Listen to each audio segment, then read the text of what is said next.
Amazon に似た工具でルーターっていうのがあるわ。ルーターも溝切り、面取りの両方の作業が可能なのだ。どう違うの？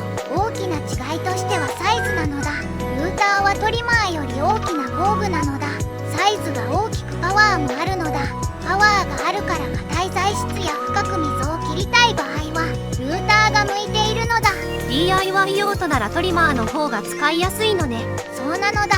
DIY ではトリマーの方が出番が多いのだ。